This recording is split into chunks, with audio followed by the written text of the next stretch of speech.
തിരുവനന്തപുരത്ത് യൂണിവേഴ്സിറ്റി കോളേജിനെതിരെയുള്ള സംസ്കൃത കോളേജില് ഒരു ആവശ്യത്തിന് പോയപ്പോൾ അവിടെ ഏറ്റവും കോളേജിൽ കയറി വരുന്ന അവിടെ ഫ്രണ്ടിൽ എഴുതി വെച്ചിരിക്കുകയാണ്, പ്രണയിക്കുക, പോരാടുക, പഠിക്കുക. ഒരു സംഘടന, ഒരു വിദ്യാർത്ഥി സംഘടന കോളേജിൽ പറയേണ്ട കാര്യമാണ്. അതായത് ആദ്യം പ്രണയിക്കുക, പിന്നെ രണ്ടാമത് പോരാടുക, ഇതൊക്കെ കഴിഞ്ഞ് സമയമുണ്ടെങ്കിൽ പഠിക്കുക. ഇത് കേട്ട് വരുന്ന നമ്മുടെ കുട്ടികൾ എവിടെ എത്തുമെന്നാണ് പറയുന്നത് ജീവിതത്തിൽ? നിങ്ങളൊന്ന് ആലോചിച്ച് നോക്കൂ. സ്കൂളുകൾ എങ്ങനെ രാഷ്ട്രീയത്തിൽ നിന്ന് മാറിയതുകൊണ്ട് കുറെയെങ്കിലും രക്ഷപ്പെട്ടോ, ആ ഒരു മാറ്റം ഒരിക്കലും കോളേജുകൾ ക്യാമ്പസുകളിൽ കൊണ്ടുവരാൻ സമ്മതിക്കില്ല. ഇത് ശരിക്കും പറഞ്ഞാൽ ഇങ്ങനെ പോയി കഴിഞ്ഞാൽ ക്യാമ്പസുകൾ രാഷ്ട്രീയ വിമുക്തമാക്കേണ്ട ഒരു അവസ്ഥയാണ് വരുന്നത്. പക്ഷെ അപ്പൊ പറയും 18 വയസ്സായി, അവർക്ക് സ്വാതന്ത്ര്യമുണ്ട്, അതുകൊണ്ട് ഇതൊട്ടൊന്ന് പറയാം. പക്ഷെ തീർച്ചയായിട്ടും അത് ക്യാമ്പസുകൾക്ക് പുറത്ത് നിർത്തണം എന്നുള്ളതാണ് അവസ്ഥ. പക്ഷെ അത് വളരെ ബുദ്ധിമുട്ടുള്ള കാര്യമാണ്. കാരണം എന്ന് വെച്ച് കഴിഞ്ഞാൽ കേരളത്തിലെ ക്യാമ്പസുകളിൽ, പ്രത്യേകിച്ചും സർക്കാർ ക്യാമ്പസുകളിൽ, ഈ രാഷ്ട്രീയം എന്ന് പറയുന്ന അതിന്റെ മറവിലുള്ള അരാജകത്വം, ഞാൻ അങ്ങനെ പറയത്തുള്ളൂ, ആ രാഷ്ട്രീയവും അതിന്റെ പേരിൽ നടക്കുന്ന, അതിന്റെ മറവിൽ നടക്കുന്ന തുറന്ന അരാജകത്വവും വേരാർന്നു കഴിഞ്ഞു. അതായത് ഇനി ഇതൊന്നും ചെയ്തില്ലെങ്കിൽ അവര് വളരെ ഔട്ട്ഡേറ്റഡ് ആയിട്ടുള്ള ആൾക്കാരായിട്ട്, നേരത്തെ RD പറഞ്ഞ പോലെ ഒറ്റപ്പെട്ടു പോകും എന്നുള്ള ഒരു അവസ്ഥയാണ് നമ്മുടെ കുട്ടികൾക്കുള്ളത്.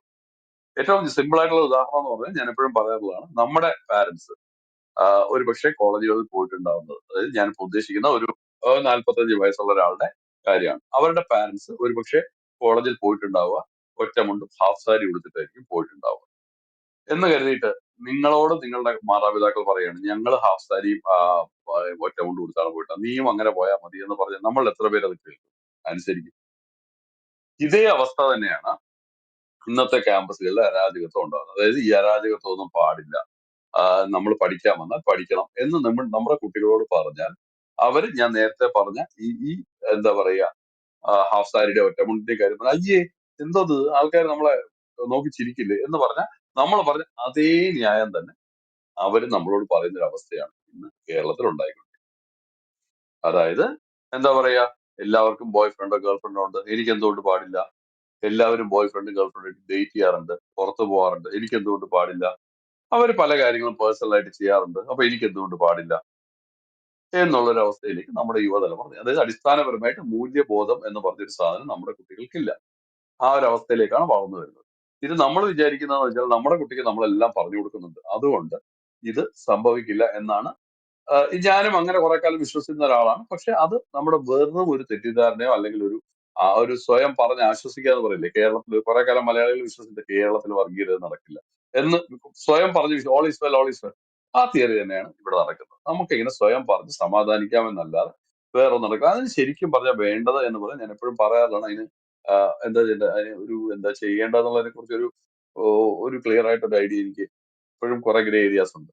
ശരിക്കും പറഞ്ഞാൽ നമ്മുടെ കുട്ടികളുടെ ഇടയിൽ ഒരു കമ്മ്യൂണിറ്റി ബിൽഡിംഗ് ഉണ്ടാവണം എന്നുള്ളതാണ് ആഹ് ആഹ് എനിക്ക് പറയാനുള്ളത്. ശരിക്കും പറഞ്ഞാൽ നിങ്ങൾ ആലോചിച്ച് നോക്കൂ, നമ്മുടെ ഇപ്പൊ ഇവിടെ ക്ലബ് ഹൗസിൽ നമ്മൾ സംസാരിക്കുന്ന ആൾക്കാർ, ഈ നമ്മുടെ സംസാരിക്കുന്ന ആൾക്കാരുടെ ഒരു ഒരു ഒരു മീറ്റ് അല്ലെങ്കിൽ ഒരു കൂടിച്ച് കാണല് നമ്മൾ എന്താ പറയുന്നത്, പ്ലാൻ ചെയ്യുന്നത്. ശരിക്കും പറഞ്ഞാൽ അവർ കൂടിക്കാണുകയും സംസാരിക്കുകയും പല ആക്ടിവിറ്റീസ് നടപ്പാക്കുകയും ചെയ്യേണ്ടത് നമ്മുടെ കുട്ടികളാണ്. അവിടെയാണ് ആ കമ്മ്യൂണിറ്റി ബിൽഡിംഗ് ഉണ്ടാവേണ്ടത്. കാരണം തീർച്ചയായിട്ടും നമ്മുടെ കുട്ടികൾക്ക് എത്ര പേർക്ക് പരസ്പരം അറിയാം? അറിയില്ല. അത് കാരണം അവർക്ക് അവിടെ ഒരു കമ്മ്യൂണിറ്റി ബിൽഡിംഗ് എന്ന് പറഞ്ഞൊരു സാധനമേ ഇല്ല. അവര് ഈ നമ്മുടെ തുരുത്തുകളിലാണ് അവർ ജീവിക്കുന്നത്. അവരുടെ കമ്മ്യൂണിറ്റി എവിടെയാണ്? അവരുടെ സ്കൂളുകളിലും അവരുടെ കോളേജുകളിലും അല്ലെങ്കിൽ അവർ പഠിക്കുന്ന സ്ഥലങ്ങളിലുമാണ്. അവിടെ അവരുടെ സുഹൃത്തുക്കൾ ആരാണ്? ഈ പറഞ്ഞ ആൾക്കാരൊക്കെയാണ്, പുരോഗമനവാദികളാണ്. മനസ്സിലായില്ലേ? അപ്പൊ അവരുമായിട്ട് ചേർന്ന്, ഞാൻ എപ്പോഴും പറയാറുണ്ട്, അമേരിക്കയിൽ ജീവിക്കുന്ന പല ആൾക്കാരുടെ വിചാരം ഈ പറഞ്ഞ പോലെ എൽമാഡോണ്ട് ഇങ്ങനെ ചെയ്തോളൂ അതുകൊണ്ടാണ് പലരുടെ വിചാരം വീട്ടിൽ ഇഡലി കൊടുക്കുകയും വീട്ടില് സീരിയൽ കാണിക്കുകയും ചെയ്താൽ കുട്ടികൾ ഭാരതീയരായിട്ട് വളർന്നോളും എന്നാണ് വിചാരിക്കുന്നത്. പക്ഷെ ഒരിക്കലും അല്ല. ഞാൻ അവരോട് സംസാരിക്കും, അവരുടെ ഔട്ട്ലുക്ക് എല്ലാം പൂർണ്ണമായിട്ട് അമേരിക്കൻ ഔട്ട്ലുക്ക് തന്നെയാണ്. കാരണം എന്താണ്, അവർ ഈ ഇഡലി കഴിച്ച് സീരിയലും കണ്ട് അല്ലെങ്കിൽ വീട്ടിൽ മലയാളം പറഞ്ഞിട്ട് അവർ പുറത്തേക്ക് ഇറങ്ങുന്ന ലോകം എന്ന് പറയുന്ന അമേരിക്കക്കാരുടെ ലോകമാണ്. അവിടുത്തെ കമ്മ്യൂണിറ്റി എന്ന് പറയുന്നത് അതാണ്. അപ്പൊ പിന്നെ പക്ഷെ വേറൊരു കാര്യമുണ്ട്, പലരും പറയുന്നതിന്റെ ഒരു കാര്യമുണ്ട്, അവിടെ അവിടെ ശരിക്കും പറഞ്ഞാൽ കുട്ടികൾ കുറെ കൂടെ ഭേദമാണെന്ന് പലപ്പോഴും തോന്നാറുണ്ട്. കാരണം അവരുടെ നമ്മുടെ കൾച്ചറൽ ഇതിനെ കുറിച്ച് അന്വേഷിക്കുകയും അതിനുള്ള ഗ്രൂപ്പുകൾ ഉണ്ടാക്കുകയും ചെയ്യുന്നു. അതുകൊണ്ട് കുട്ടികൾക്ക് പലപ്പോഴും നമ്മുടെ സംസ്കാരത്തിന്റെ ഒരു വലിപ്പത്തെ കുറിച്ച് പലർക്കും അറിയാമെന്ന് എനിക്ക് തോന്നിയിട്ടുണ്ട്. പക്ഷെ സ്റ്റിൽ ഞാൻ പറയുന്നത്, അവിടുത്തെ സാധാരണ രീതിയിൽ ജീവിക്കുന്ന ആൾക്കാർക്കെല്ലാം അവർക്ക് ആ സംസ്കാരം അത് തന്നെയാണ്. അപ്പൊ ഞാൻ പറഞ്ഞു വന്നത് എപ്പോഴും പറയാനുള്ള ഒരു കാര്യം തന്നെയാണ്, നമുക്ക് ശരിക്കും പറഞ്ഞാൽ നമ്മുടെ കുട്ടികളെ രക്ഷപ്പെടുത്തണമെന്നുണ്ടെങ്കിൽ അവരുടെ ഒരു കമ്മ്യൂണിറ്റിയോ ഗ്രൂപ്പോ ഉണ്ടാക്കണം. നിങ്ങൾ ആലോചിച്ച് നോക്കൂ, കേരളത്തില് ആദ്യമായിട്ട് ഈ തട്ടമിട്ട് വന്ന പെൺകുട്ടിയുടെ അവസ്ഥ, അല്ലെങ്കിൽ ഈ ഹിജാബ് ഇട്ട് വന്ന പെൺകുട്ടി ആലോചിച്ച് നോക്കൂ. അവരെ നോക്കി എല്ലാവരും ചിലപ്പോൾ ഒരു പക്ഷെ ചിരിച്ചിട്ടുണ്ടാവും, ഓക്കോർഡായിട്ട് ഇതെന്താ ഇതെന്നുള്ള രീതിയിൽ കണ്ടിട്ടുണ്ടാവും. പക്ഷെ എന്തുകൊണ്ട് അവർക്ക് അത് ചെയ്യാൻ പറ്റി? കാരണം അവരൊരു കമ്മ്യൂണിറ്റി ഉണ്ടാക്കി. ആ കമ്മ്യൂണിറ്റിയിൽ എല്ലാവരും അങ്ങനെയാണ്. So it's okay. അപ്പൊ ഈ കളിയാക്കുന്നവർ പതുക്കെ നിർത്തി തുടങ്ങി, അവർ കളിയാക്കാറായി.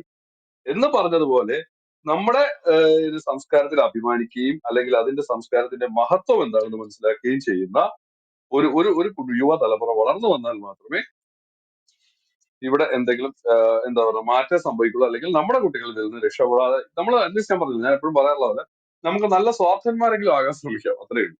നമുക്ക് നമ്മുടെ കുട്ടികൾ തന്നെയാണ് വലുത്. നമ്മുടെ കുട്ടികളുടെ കാര്യം മാത്രമാണ് നമ്മൾ ചിന്തിക്കുന്നത്. ശരി, ആയിക്കോട്ടെ. അതിനുവേണ്ടി നമുക്ക് എന്ത് ചെയ്യാൻ പറ്റുമെന്ന് ആലോചിക്കുക. അത് രാഷ്ട്രീയത്തിന്റെ കാര്യം പറഞ്ഞാണ്.